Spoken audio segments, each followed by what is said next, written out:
Hello, everybody. My name is Joel Kennedy. I'm a supply teacher, and I work with mostly the union, Ed Services for the OSSTF. And in our exploration of AI, we've really identified a gap. And that gap is you have all these wonderful vendors who are telling you, these are these amazing tools that you can use in your practice, and it'd be great if you could teach your students about it. And then you're all here, maybe with a different learning curve than that. I would like to be the resource that teaches you that gap.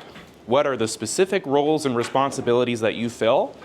The bureaucratic processes, the process knowledge that you've developed over your career, and how can AI augment your time to help reduce it?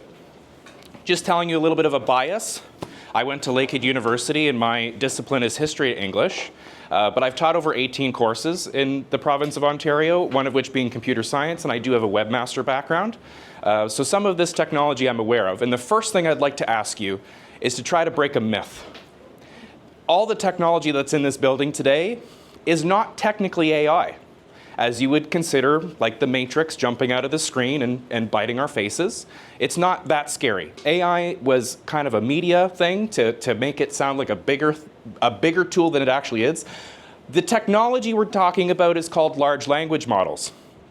And the technology of large language models is training. We take an algorithmic model and we teach it based on a very large set of data, and this takes months. So for example, the first version of ChatGPT took about 3.5 months to learn the library that it was provided before it was able even to get an output. You're reaching that learning curve as well. You're taking months of your time, your prep time, and it's probably feeling like taking more of time for you to learn than it is actually to help you. So what I would like to go through today is to give you what are best practices. So here is your prep time. You have about 6 hours of prep if you're a full-time teacher per week. Generally, depending on your schedule. You might have positions of added responsibility, you might have extracurriculars, this is just your prep time. So perhaps lesson planning, I don't know about you, but for me, a lesson might take 30 minutes or more to prepare without any assistance whatsoever. I have been able to prove in this slide, well, I would like to prove to you, that we can reduce that to about 10 minutes. For project planning, like a big beefy project-based learning where it's going to take weeks for the student to do lots of steps, for you to prepare that might take you anywhere between 12 hours. And because of your available prep time, it could take you about 3 weeks to actually prepare that project for it to be rolled out to students. We can do that in 40 minutes. For feedback and reporting, I don't know about your report cards, but my report cards used to take about 16 hours, and I would have to spread that out over a month before your reporting tool opens up and you have to input your data. I'm able to do that in about 30 minutes now. So what does that look like for savings? For lesson planning, I can only take away about 65%, just because there is a lot of your skill, your practice that we need to make sure still remains in the classroom. Remember those students this morning talking about how the teacher is still essential because you know your students, the AI doesn't. So I would say this is you knowing your students. For project planning, mostly because in project-based learning, it's the student putting their own energy and creativity into the project. You just have to create a nice little workspace in a box, which is why I'm able to save about 90% of your time there, because AI can build that box for you. And for feedback and reporting, because it's mostly bureaucratic, and I don't know about your board, whether you're different boards, if you have approved comments, if you're allowed to use personalization, most of the time the province doesn't want a personalized comment, so 95% of your time can be reduced for report cards. What does this mean for us as teachers though? It means about 2 of your 6 hours in prep time is saved for you to have those conversations with students, to build your relationships in the classroom, to reach out to parents and do parent engagement, to work with your colleagues, student success, EAs, to try to build a better community for your students, to solve equity concerns. And I have some case studies and use cases that I wish to share with you about how we can solve equity concerns, specific equity concerns that we've been discussing for decades in this industry. There's about 14,000 different education AIs available to you right now. And there's going to be a new challenge, not so much what is available to you, but what is no longer available to you. With competition breeds acquisition. For example, I just learned today Quizzes bought another AI that is on this board. So that AI doesn't exist anymore. You have to go through Quizzes. And pretty soon the options are going to narrow, which means, what does that mean for you? You're going to have to pick tools for tasks that suit your practice. Quizzes can tell you, we are helpful for you in this way. Hipara can tell you we are useful for you in this way. Brisk can tell you we are useful for you in this way. But only you know your practice best, and only you know how to apply these tools to actually save you time. So let me go through some pros and cons. I have 3 different areas that I'd like to talk about. How do you differentiate instruction? How do you improve the quality of your assessments? And how do you really increase the value of your rapid, repeated feedback? You might have gone into Brisk's session today. Brisk has pros and cons just like the rest of the AIs. A pro is that it's a totally cross-functional Chrome extension that suits any board that already has a Google server. It's approved by many boards already for internal use. It's designed for teacher processes. So inside of its buttons, it has already these processes already designed for you. You just have to explore the buttons, click it, and go. Some of the cons, the curriculum and the feedback is really USA specific, even if you do click the Ontario curriculum strands that were just added 2 weeks ago. The feedback, the wording, the language use is still very American. It is not a workspace. It needs to open Google to operate. And I'm noticing Brisk is going the way of premium, and we're losing tools very quickly. So pretty soon you're going to have to make a choice. Is your board going to pay for it? Are you going to pay for it? Are your colleagues going to come together and try to make a group account? That is a con, and it's going to increase our education costs over time. Education costs that we know we're not going to get back. So Brisk I like best for differentiating instruction as well as feedback. For feedback, it can create quizzes very quickly, pre-programmed forms that have the correct answers already programmed for you. Just please, a warning, it is an automatic response generator, which means the summary will be published immediately upon completion of the Google form. So you have to go into settings and turn that off if you want to review yourself. It will recognize the type of document you want, including web pages. It will read web pages for you. You can change prompt categories. You can create forms or docs. You can use entirely positive feedback or constructive feedback, or if you want to do a full rubric feedback, you click this button here. It does use a comparative analysis, so you have to input a prompt. And I'm going to repeat this a lot. Your input is required for every one of the tools that you learned about today, as well as the ones I'm going to show you today. So let's talk about differentiation. Diffit is probably the best differentiation, although it is very costly. It generates a variety of resources for you. It's user-friendly. It exports in almost any document type that you want. Some cons, it's not free. You need to buy a license. But because it's specifically for differentiating reading level, a lot of boards are paying for it, including, I think the OCSB has a premium account for this. So that is Diffit. It is a paid program, though, so that is kind of a big con if you don't have a license. The next best for differentiation, I'm probably going to say Magic School. It has a very elementary drive to it. So if you're secondary, I'm sorry, probably not for you. But pros, it has a large variety of tools. It has pre-programmed settings for planning, assessment, and differentiation. It also has an IEP tool, so you can upload using IEPs.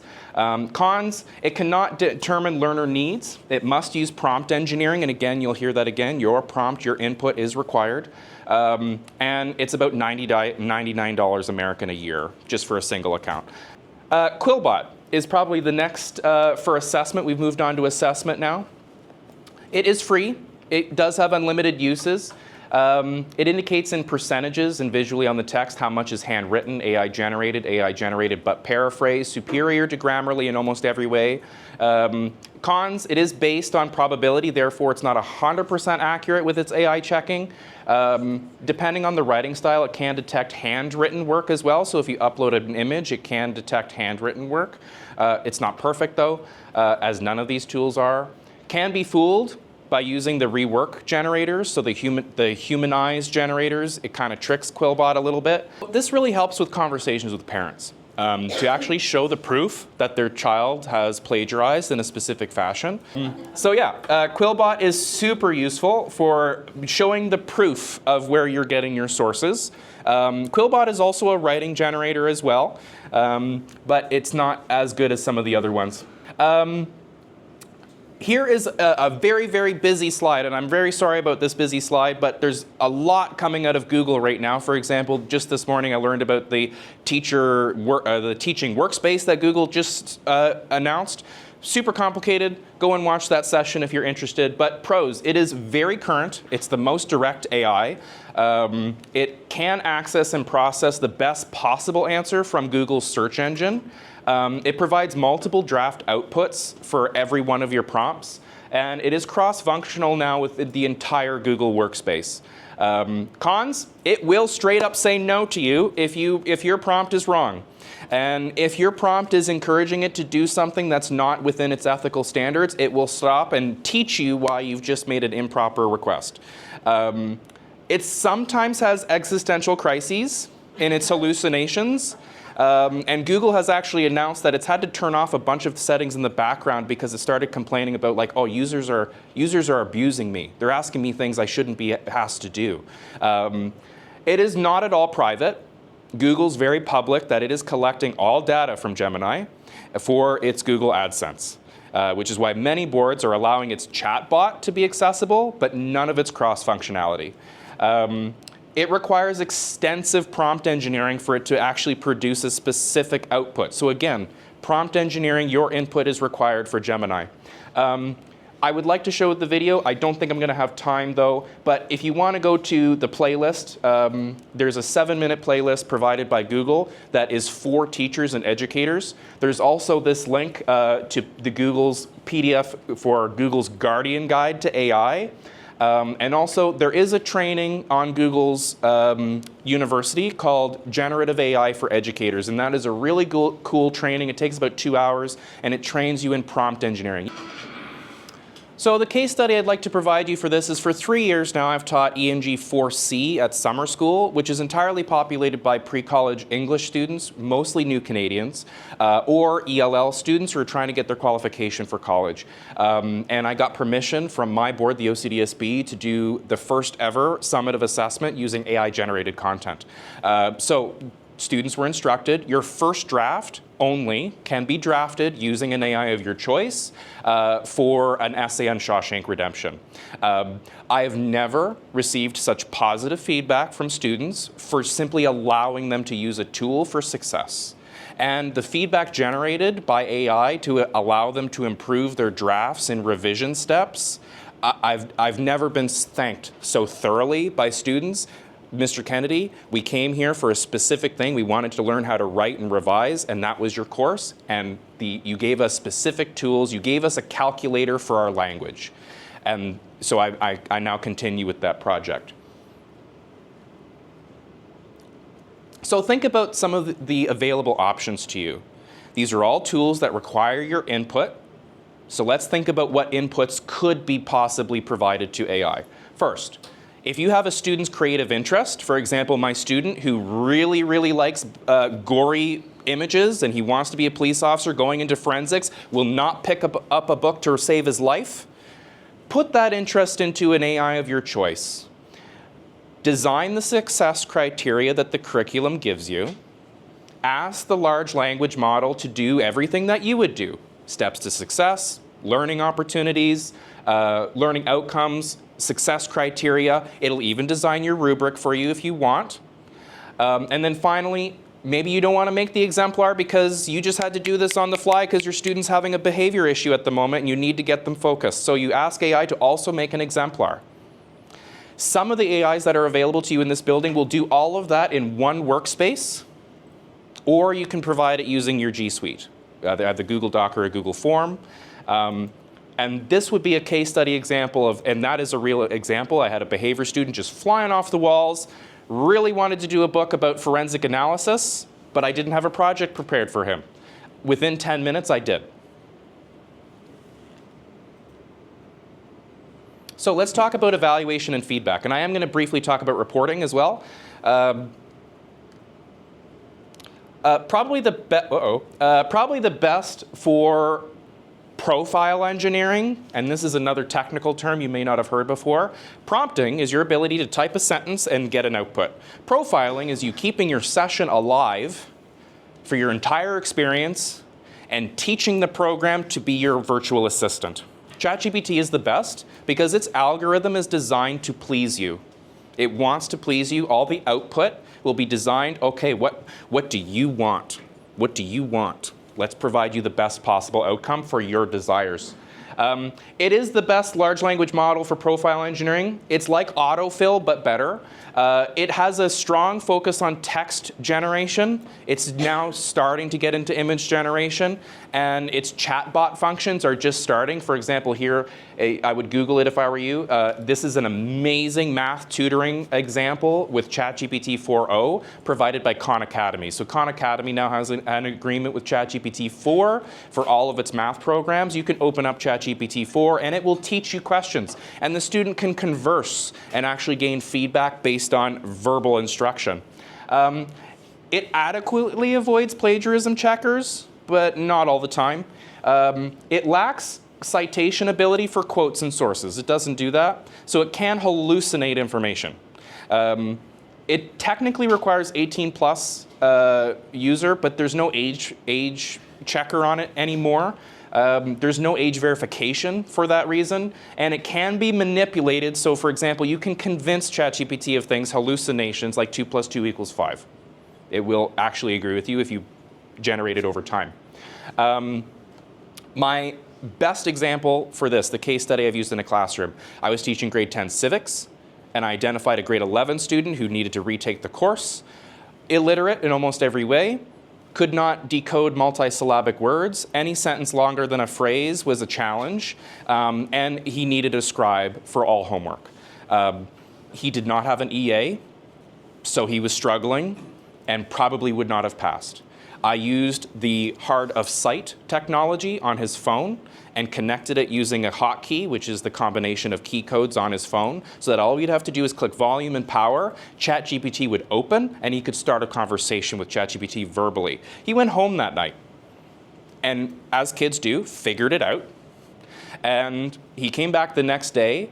He was a pretty tough kid, so he wasn't emotional about it, but he said, "Hey, Mr. Kennedy, that was pretty wild. I just finished 3 weeks of accommodated homework in one night." And he's now past high school. So there's a really specific equity example. I know the video's unavailable.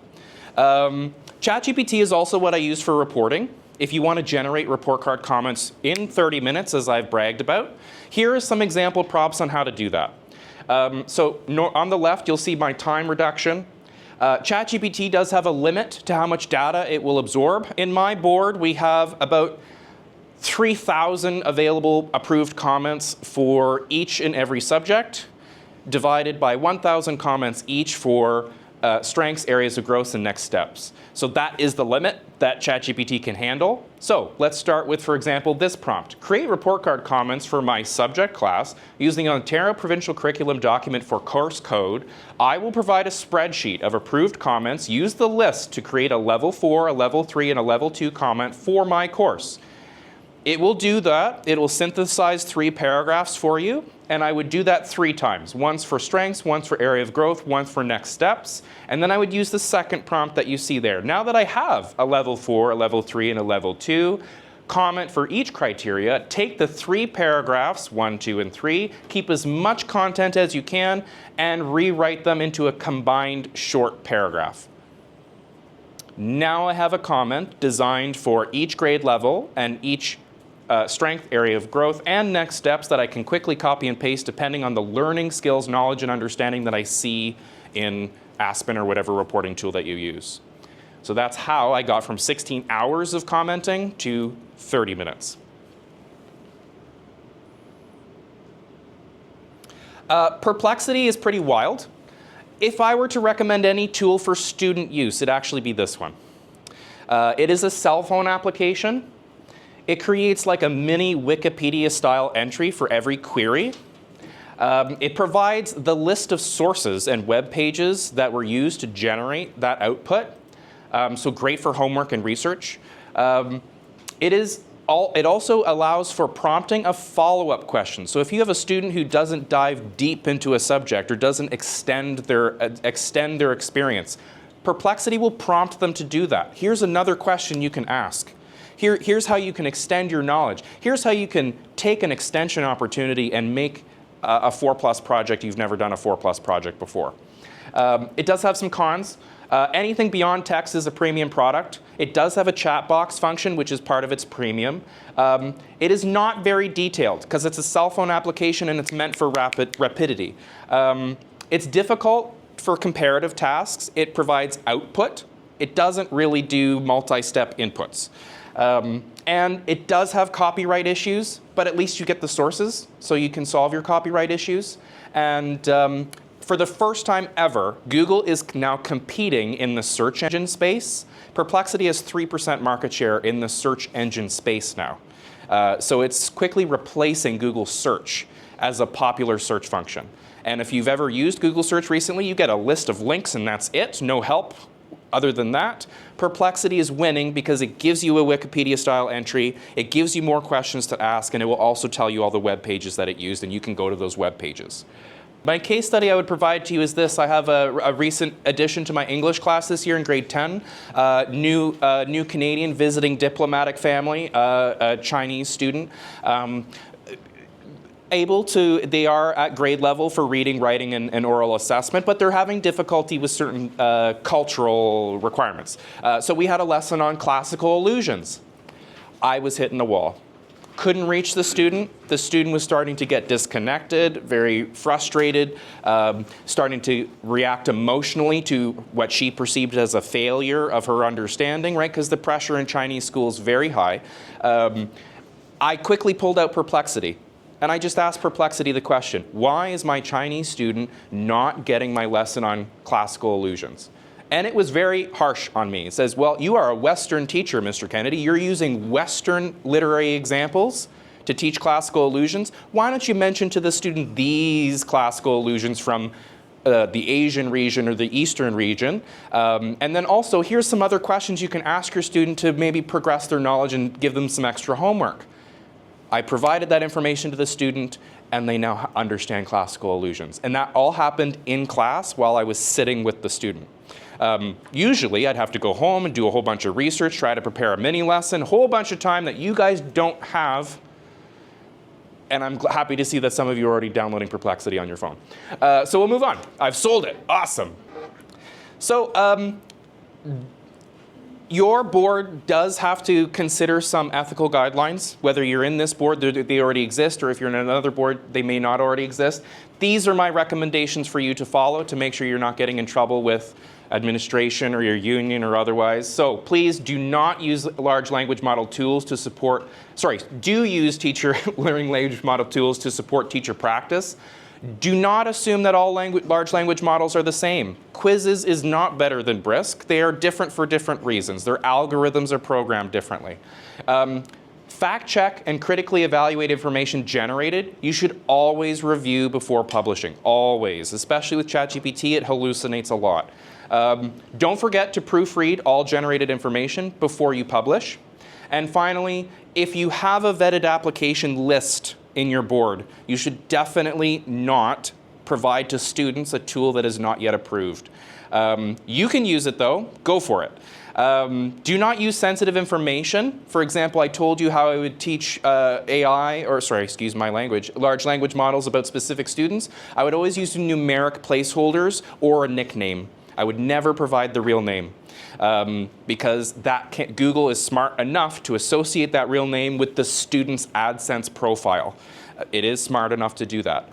So I would like to ask you something. and I've given you all a handout. Hopefully it reached around the room. First, you have to understand the OCSB guideline is that, or sorry, OCSB guideline is that a student can only use AI with prior teacher approval for a specific step. It should not be the entire project. Also, all assessments are subject to verbal follow-up. So, your engagement with your students, you're not being replaced. You are still a required tool in the classroom. You have to facilitate those discussions.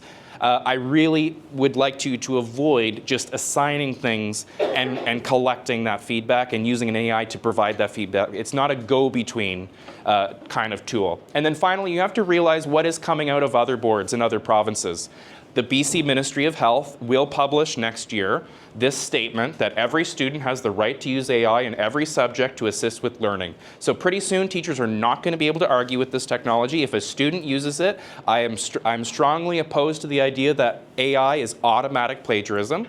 That would be like saying if you used a calculator in math class, you just cheated.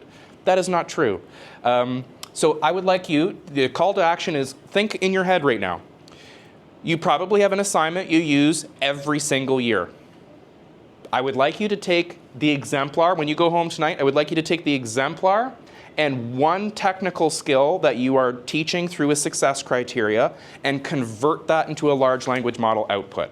Allow the student to use that step with a large language model that you approve and see if you would get the desired output you want with your exemplar.